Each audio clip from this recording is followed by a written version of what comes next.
Yo, Sr. Pastillero, presento. La hamaca de Homer Simpson. Hoy presentamos. Felipe II. Figura controvertida, detestada por unos y admirada por otros, Felipe II fue el soberano del imperio más grande de su tiempo, en cuyos estados nunca se ponía el sol. Pese a que su reinado supone el apogeo del poder español en Europa, también fue testigo de una serie de problemas que preludiaban la decadencia posterior. Hijo y heredero del emperador Carlos I de España, V de Alemania, Felipe II nació en Valladolid en 1527. Personalidad desconfiada y vacilante, estudiaba cuidadosamente cualquier asunto antes de tomar una determinación, rasgo de su carácter que le valió el sobrenombre de El Rey Prudente. Recibió una esmerada educación, propia de un príncipe renacentista, y fue un gran amante de las artes. Su profundo catolicismo y una gran preocupación por la justicia tuvieron gran importancia en sus decisiones políticas. A ello unió unas excepcionales dotes de organizador y una temprana experiencia como gobernante.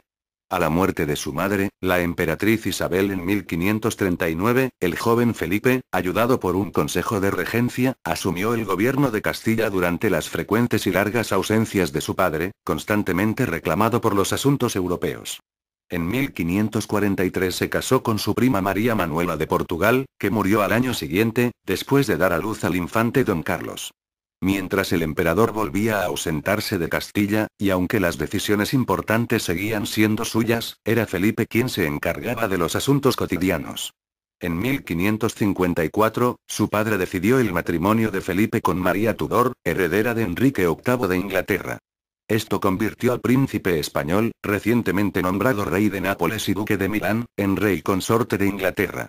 Al año siguiente, Felipe recibió, tras la abdicación de su padre, la soberanía sobre los Países Bajos y Sicilia, y en 1556 las coronas de Castilla y Aragón, mientras la herencia alemana y el título de emperador germánico pasaban al archiduque Fernando, hermano de Carlos. Los primeros años de su reinado. En 1559 moría María Tudor sin haber tenido hijos, y el nuevo rey de España, libre de las preocupaciones inglesas, se aplicó a la tarea de modernizar la administración española. Mucho menos inquieto que su viajero padre, centralizó el gobierno en una capital estable, primero en Valladolid, y a partir de 1560 en Madrid, desde donde controlaba personalmente todos los asuntos de gobierno de sus extensos territorios. Llevado de un espíritu centralizador y proto-absolutista, reformó algunos consejos y creó otros nuevos, Consejo de Italia en 1558, así como audiencias para la administración de justicia, en Castilla y en los territorios americanos. En política exterior, el enfrentamiento con Francia por el dominio de Italia terminó con la resonante victoria española de San Quintín, en 1557, y la paz de Cateau Cambresis, en 1559. En el Mediterráneo, libre de la represión francesa, Felipe centró su atención en el peligro turco. El Imperio Otomano había conquistado Chipre en 1570, y amenazaba incluso Italia, a través de sus estados vasallos del norte de África. La Liga Santa, integrada por España, el Papado, Venecia, y Génova, armó una flota bajo la dirección de Juan de Austria, hermanastro de Felipe, que había sofocado la revuelta de las Alpujarras, protagonizada por los campesinos moriscos, musulmanes, de Granada, que habían intentado establecer contactos con los turcos. La flota aliada derrotó a los otomanos en el Golfo griego de Lepanto en 1571. Aunque los aliados no supieron ponerse de acuerdo para sacar partido de su victoria, y la liga se deshizo rápidamente, el peligro de expansión turca en el Mediterráneo occidental había sido conjurado. Libre de los turcos, Felipe II se dedicó entonces al tercer gran problema heredado de su padre, el avance del protestantismo en Europa. En Francia apoyó a la Liga Católica, dirigida por el duque de Guisa, que se enfrentaba al partido protestante acaudillado por Enrique de Borbón, rey de Navarra. Finalmente, este último se haría con el trono en 1589, instaurando una nueva dinastía en Francia, no sin antes renunciar al protestantismo. En los Países Bajos, la suerte fue adversa al monarca. El estallido de una revuelta contra el poder español en 1566 mezclaba elementos nacionalistas con otros religiosos, pues la mayor parte de los rebeldes eran protestantes calvinistas, al mando del estatuder Guillermo de Orange. La dura represión desatada por el duque de Alba pareció sofocar la rebelión que, no obstante, resurgió en 1572. Relevado el duque, los sucesivos gobernantes enviados, el propio Juan de Austria entre ellos, no pudieron evitar que, en 1581, los territorios protestantes del norte se independizaran con el nombre de Provincias Unidas, actual Holanda. Pero sí se aseguró el control de las provincias católicas del sur, hoy Bélgica, que Felipe confió a su hija Isabel Clara Eugenia y su marido, el archiduque Alberto de Austria. Antonio Pérez y la etapa central del reinado. En 1568 moría el príncipe Carlos, heredero de Felipe II, en extrañas circunstancias. La mala salud del joven no logró acallar los rumores de asesinato, que se unirían a otros muchos para configurar la leyenda negra difundida por los enemigos del soberano español. Falto de un heredero, Felipe se casó por cuarta vez, en esta ocasión con su prima Ana de Austria en 1570, con quien tuvo un hijo varón, el futuro Felipe III. En la corte se sucedían las intrigas y las luchas por el poder entre dos facciones, lideradas respectivamente por el duque de Alba y por el príncipe de Éboli, luego sucedido por el secretario real Antonio Pérez.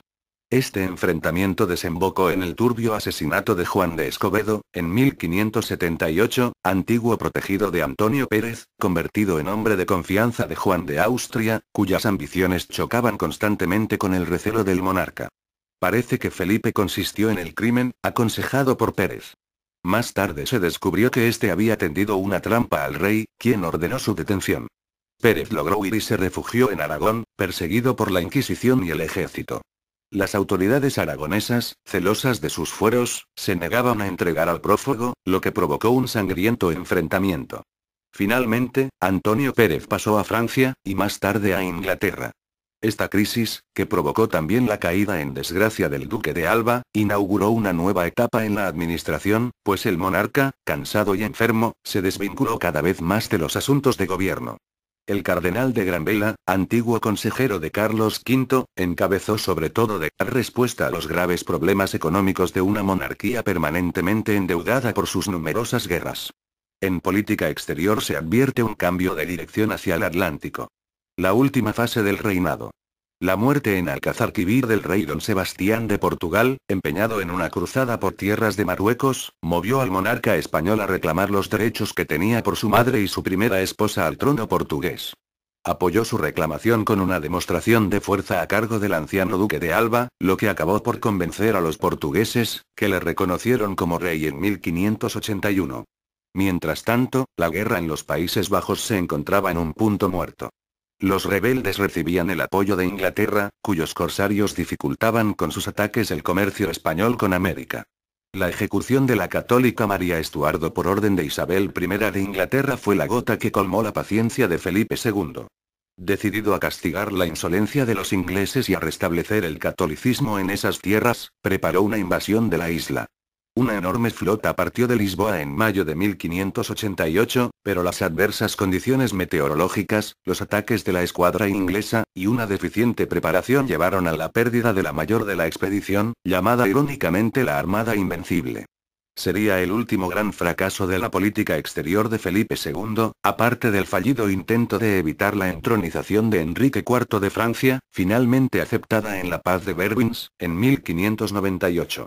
Los crecientes problemas de salud habían obligado a Felipe a aligerar sus responsabilidades administrativas mediante la creación de la Junta de Noche en 1585 y la Junta Grande en 1590, ocupada esta última en todo tipo de asuntos, pero especialmente centrada en los de índole económica. De hecho, la desproporción entre unos recursos grandes, pero limitado, y unas desmesuradas ambiciones imperiales y de defensa del catolicismo, había sumido a la economía castellana en una profunda crisis. A lo largo del reinado se declararon 3 bancarrotas. Esta grave situación continuaría e incluso se agravaría durante el siglo siguiente. El rey, consumido por los achaques y las derrotas en el final de su vida, murió en San Lorenzo de El Escorial el 13 de diciembre de 1598. Y esto es todo por hoy en La hamaca de Homer Simpson. Creado por S.R. Pastillero, o sea, yo.